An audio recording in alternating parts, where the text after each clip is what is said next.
केंद्र शासनाच्या नमो सचिवालय या योजनेअंतर्गत पूर्णा तालुक्यातील मोजे ताडकळस ग्रामपंचायतच्या नूतन इमारतीचा लोकार्पण सोहळा. या इमारतीचे उद्घाटन परभणीचे खासदार संजय उर्फ बंडू जाधव यांच्या हस्ते पार पडलेल्या कार्यक्रमाच्या अध्यक्षस्थानी कामाजी आंबोरे होते, तर प्रमुख पाहुणे म्हणून माजी आमदार डॉक्टर मधुसूदन केंद्रे, माजी सभापती अशोक बोखारे, काशीनाथ काळबांडे, माणिक हजारे, विशाल भोसले, तलाठी शेख मॅडम, भालेराव मॅडम, अंकुशराव शिंदे, दादराव भोसले, अभियंता श्री कदमसह आदींची उपस्थिती होती. या प्रसंगी शानदार इमारतीचा लोकार्पण सोहळा मोठ्या दिमाखात पार पडला, पण जिल्हा परिषद प्रशासनाच्या कोणत्याही अधिकाऱ्यांनी या कार्यक्रमाला उपस्थिती न लावल्याने चर्चेला उधाण आले होते. सर्व मान्यवरांचे स्वागत सरपंच गजानन अंबोरे, उपसरपंच श्री जल्हारे, ग्रामविकास अधिकारी श्री JB पाचपुंजे यांच्यासह ग्रामस्थांच्या वतीने करण्यात आले.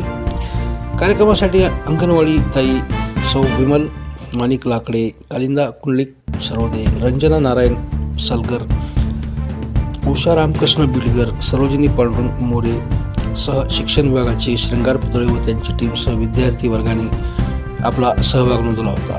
कार्यक्रमाचे सूत्रसंचालन सुरेश मागरे यांनी केले, तर आभार ग्रामविकास अधिकारी JB पाचपुंजे यांनी मानले.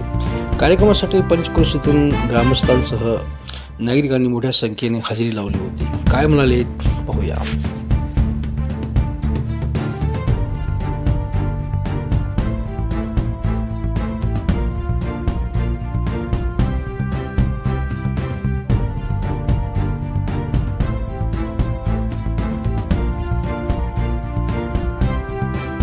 साहेब, आज लोकार्पण सोहळा झालेला आहे, काय सांगणार आहात?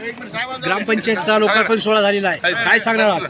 ताडकळस ग्रामपंचायत चांगल्या प्रकारची ग्रामपंचायतची इमारत बांधली, त्याबद्दल ताडकळसच्या सर्व ग्रामपंचायतच्या सरपंच, उपसरपंच, सर्व माननीय सदस्य, गावातल्या सर्व नागरिकांचं या ठिकाणी मनपूर्वक स्वागत करतो आणि त्यांना खूप खूप शुभेच्छा देतो.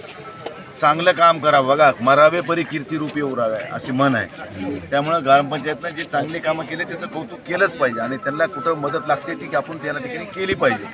म्हणून मी खासदार नात्याने त्यांना निश्चितच चांगल्या प्रकारची मदत देखील करणार आहे आणि एक चांगल्या प्रकारचं काम करणाऱ्याच्या पाठीशी आम्ही सदैव उभे आहोत आणि उभे राहणार.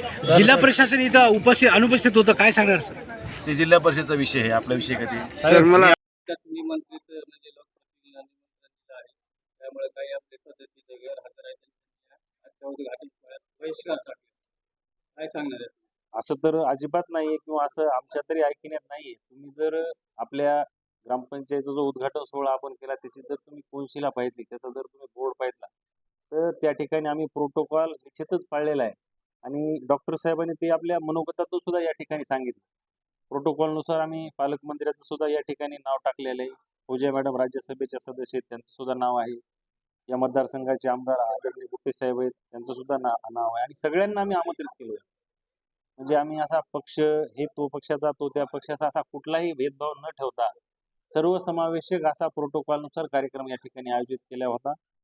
आणि तुम्ही पत्रिका बघितली असेल तर तुम्हाला सुद्धा या ठिकाणी पत्रकारांना निश्चितच लक्षात येईल की हा प्रोटोकॉलनुसार कार्यक्रम आयोजित केलेला होता आणि त्यानुसारच पार पडला. ग्रामपंचायत ताडकळसला बांधकाम करण्याकामी जो काही निधी प्राप्त झाला होता त्या अंतर्गत ग्रामपंचायतीने या नवीन वास्तूचं अत्यंत सुंदर पद्धतीने इमारत बांधकाम केलेली आहे. यासाठी शासनाच्या वतीने जवळपास 50 लाख रुपये उपलब्ध झालेले आहेत आणि ग्रामपंचायतच्या 15 वित्त आयोगामधून सुद्धा काही आम्ही खर्च करून ही सुसज्ज इमारत उभी केली आहे, जेणेकरून इथल्या ग्रामस्थांना जास्तीत जास्त सेवा सुविधा कशा उपलब्ध करून देता येईल त्याचा ग्रामपंचायत प्रयत्न करणार आहे. यासाठी आपण पाहताय की सुसज्ज सभागृह आहे, महिलांसाठी स्पेशल शौचालय आहे, पुरुषांसाठी वेगळं शौचालय आहे. या कामी आम्हाला जिल्हा परिषद, महाराष्ट्र शासन, केंद्र सरकार आणि आमची पंचायत समिती यांच्यामार्फत खूप मोलाचं सहकार्य लाभलेलं आहे. ते अध्यक्ष, बाकी सगळे डिपार्टमेंटचे, शिक्षण विभाग असतील, अंगणवाडी ताई असतील, बचत गट असतील, तुम्ही सर्व पत्रकार मंडळींचं खूप सहकार्य आहे. त्यामुळंच हा कार्यक्रम यशस्वी झाला असं मला वाटतं. तर ह्या कार्यक्रमासाठी सगळ्यात महत्त्वाचं सर्व ग्रामपंचायत सदस्य आणि ग्रामस्थ यांनी जे काही मोलाचं सहकार्य केलं इथं उपस्थित राहून आणि पंचक्रोशीतले सर्व सरपंच मंडळी पदाधिकारी यांनी या ठिकाणी येऊन जे काही सहकार्य केलं त्याबद्दल ग्रामपंचायत ताडकसतर्फे मी सर्वांचे आभार व्यक्त करतो. धन्यवाद.